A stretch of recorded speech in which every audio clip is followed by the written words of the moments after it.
Jesse, we found out over the weekend that Arturas Karnisovas and Mark Eversley actually got off their ass. The phone works. They actually picked up the phone. Yeah. Pick up the phone and start dialing.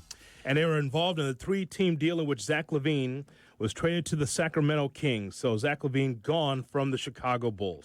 Yeah, time to talk about his legacy here, the deal itself, what it means for the Bulls. I mean, Bulls fans, are you kind of have mixed do you have kind of mixed emotions in some ways because they didn't get a whole lot for him, right? It's almost like 50 cents, 75 cents on the dollar, but they've at least finally started something anew there. And I don't think this is going to be the last deal. So I don't know what this is going to turn out to look like by the end of the week or early, off-season next year, whatever. But at least this is the beginning of something new. I'm happy about that. Not so happy about Zach LaVine's legacy here, nor the deal itself. Yeah, so it's a 3-team deal, according to Shams Charania from ESPN.com. As the Spurs get De'Aaron Fox and the Kings get Zach LaVine and the Bulls get Zach Collins, Trey Jones, Kevin Herter, and their own 2025 pick, thanks to the San Antonio Spurs. So I will just tell you this, off the top of my head, and I've said this for years, so for our listeners, I think you know where I'm going with this, because I've said this a lot here on the show. Zach LaVine was Reggie Theus. Before Michael Jordan and before the 6 championships in 8 years, Reggie Theus was the man, as you recall. Yes. You and I are kids, and we're watching Rush Street Reggie, a blonde on each arm, walking around, big fur coat in the summer. Like, it's what every kid wanted to be, right? Like, look at Rush, look at the mustache, look at the hair, look at the women he's around. Like, Rush Street Reggie was amazing. And he could score. And he was the face of the franchise before Jordan got here. And what the problem was, and what's interesting, full circle, I've done talk shows on NBA radio with Reggie Theus. And so I would ask him, like, Reggie, I looked up to you as a kid, but Zach LaVine's going through a tough time. And you know what Reggie would tell me? He goes, it's difficult to be the guy on a failing team and a failing organization. He said, like, I could score out of college. And he did. He was terrific, as you remember, Jesse. But he said it's frustrating and it's difficult to be the guy, and you can never get over the hump. And that's what Zach LaVine went through for the most part. I can't disagree with any of that, that he wasn't set up for success around him. And I'm not a big Billy Donovan fan at all. I don't think he helped the matter. But you're sitting next to a guy that has basically been a Zach LaVine hater. I'm going to admit it. Whether that's rational or not, that's fine. I get it. Look, he's talented, can score, but it was so underwhelming watching him, to me. But I don't deny the things you just said. I'm going to have, in 10, 20 years from now, I'm going to have still better memories of Reggie Theus than Zach LaVine. But that may not be fair because I don't remember how Reggie played defense. I don't remember if he was a leader or not. I just knew he was everything you just described. Yes. He was a player. Had the poster. Yeah, you know all that. Yeah. So I agree that I'm predisposed to be biased against Zach and his legacy here. I just don't think he was a great team player, leader. He was a good guy. Like, I'm trying to think of comparisons. Was he the Jason Hayward of the Bulls? A lot of good sort of qualities, but not enough meat on the bone there. I don't know. That's why we got to ask our listeners the legacy of Zach LaVine and his run here. Certainly from a team standpoint, complete disappointment, but we can't put it all on him. I'm certainly willing to admit that. Yeah, so a 2-time All-Star with the Bulls, that's fine. But I think that your dismay for LaVine is warranted, and here's why. Like, before we even talk about LaVine, it's really about Michael Reinsdorf, and it's about the management of the Bulls. But over here on this side, on the basketball side, Zach LaVine tried to be the guy, meaning like super all-star, big-time scorer, all that. But there was some selfishness in that. There was not enough, I think, team play for Zach LaVine. LaVine can get his, but I don't think he can make others better. That's where I'm going. That's a great point. I think that's what it is. I think you nailed my criticism before I even realized it. Yeah. I think you're exactly right. I think you're exactly right. When healthy, can score the ball like nobody else in the league. Yeah. But ultimately, what you're looking at, Jesse, is someone that would be the third or fourth guy on a really good team. I think it's a great point. And he just happened to be the first guy for the Bulls. Yeah, exactly. Like, it's not his fault he was the first guy in the Bulls. It'd be nice if they'd surrounded him. and maybe we'd be talking differently about him, or maybe we'd be saying the same. We can't go back in time and surround him with a 1 and a 2 better than him, and then he's a 3. Like, I don't know. I just didn't love his game, and he didn't make other people better. Didn't overachieve. Like, it underachieved as a whole and as a player, in my opinion. I think that it's kind of interesting how the NBA works, where Zach goes to Sacramento, and guess who's on Sacramento? DeMar DeRozan. Yeah. He's got like, oh, God, again. Because that was the thing, too. They didn't play together well enough. Because DeRozan was about twos. He was about being able to just get just whatever shot that he could within the 2-point lane, like foul line extended to the basket, that kind of thing. And working with Zach LaVine, that 1-2 punch did not work well enough. No. So now they're going to work together again in Sacramento. And probably go to the finals. Yeah, maybe. Everybody that leaves Chicago, right? But look, this is a bigger picture than just Zach LaVine, although I want to hear from people about what you think his legacy was in Chicago. I mean, I don't how else to put it from a team standpoint than saying it was an utter disappointment, but there's nuance within his game. I get that. And then there's the Bulls aspect of it.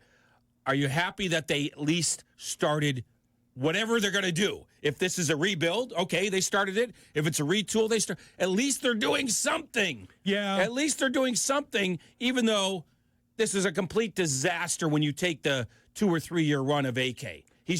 Now he has to make the best of a horrendous situation, which he made in the first place. Jesse, what we're talking about here is the worst organization in Chicago, and one of the worst organizations in the National Basketball Association, the Chicago Bulls. To make this deal with Zach LaVine now, you are 2 to 3 years late on this deal. Yep. First of all, you don't give him an extra contract. You let him play out that first contract to be able to just tack on more and then end up trading him anyway, realizing that, again, even if you are just a casual basketball fan, you know where the stars are. The stars are not in Chicago. No. And you have to understand that because you were just getting in the play-in game, just clinging onto a playoff spot, that group did not work. No. It is amazing how Karnisovas and Eversley are still in position. I know the Reinsdorfs are very loyal. I get that. But you have to look at the one-loss record. You have to take a look at what's happening here.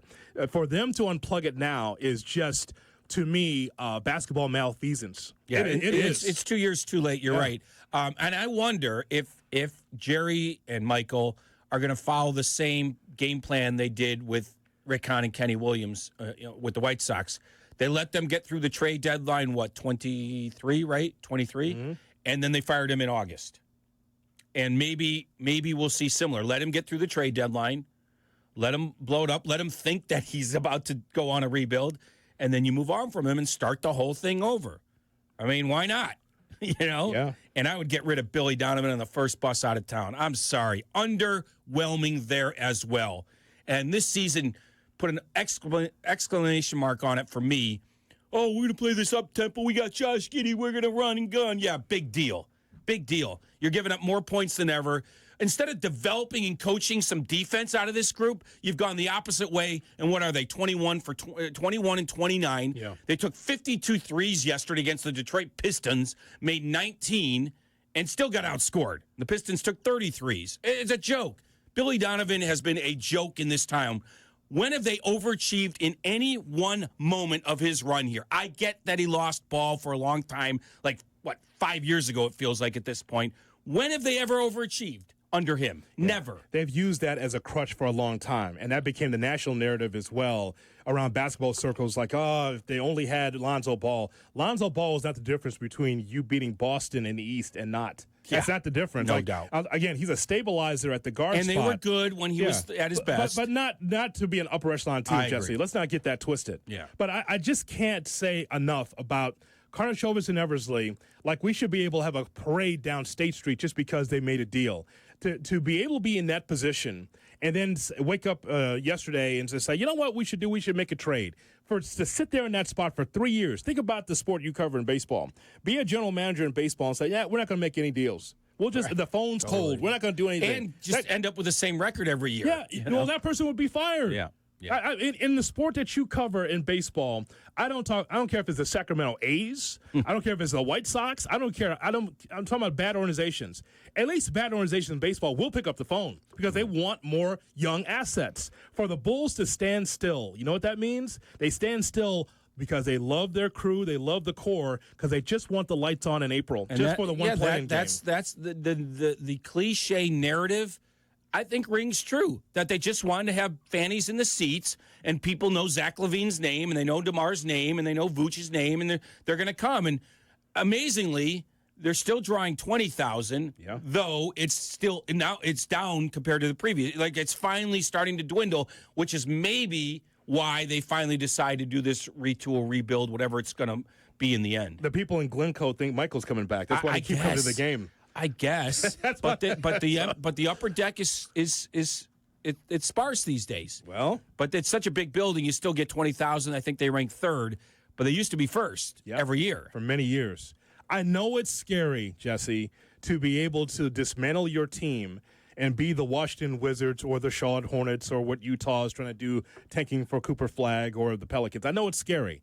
But if you have a good front office, it should not be scary, because look at the Oklahoma City Thunder. They have 1 million draft picks, and they're in first place now in the West. Now, again, do they win the championship? I don't know, but I trust Sam Presti to say, we're going to plug this thing and then plug it in, and we're going to be able to be in first place in a few years. I just think that the Bulls are in a bad spot right now. Let them go and do whatever they're going to do as far as making trades, Vucevic, Kobe White, whomever.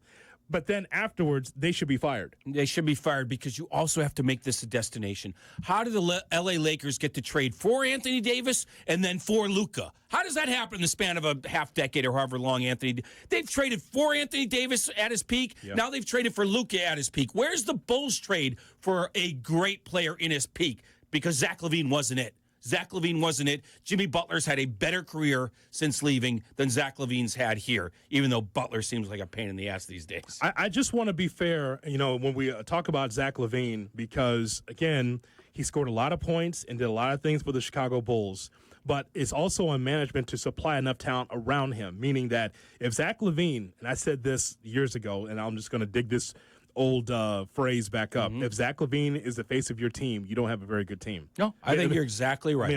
And by the way, no doubt. That's no disrespect. I'm just saying that he can score in abundance, but not a superstar. No. And you need to be able to have stars or more superstars around Zach LaVine. LaVine is good for the Bulls if you have other scorers around him. Exactly. And so, but this is what he was in. He was in this vortex of suck that is the Chicago Bulls. And you and I even agree that there were some shortcomings with him, and what they do, hand him 240 whatever million it was that they had. I mean, it's just one screw up after another.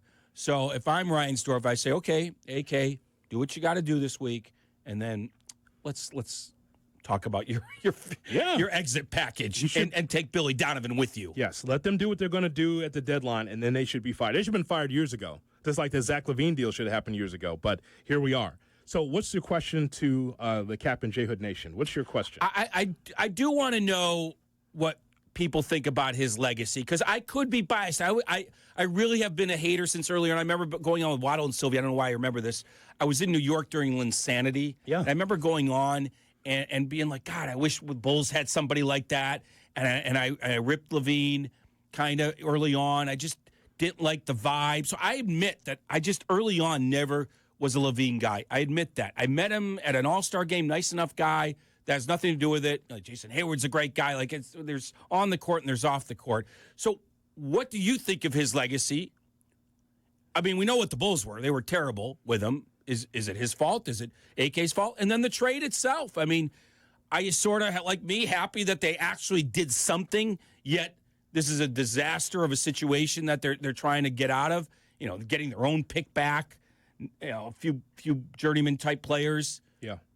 And so, like, what do you think of the trade? Was it good? Was it bad? Are you sad to see him go? All those things are going through my head right now. All right, we'll take your phone calls coming up. 312-332-ESPN, 332-3776 is our telephone number. Jesse's in for Cap on the Cap and J Hood Morning Show. We'll get your thoughts on Zach LaVine. If you did not hear over the weekend, he is traded to the Sacramento Kings. Why is this even worse for the Bulls? We'll talk about that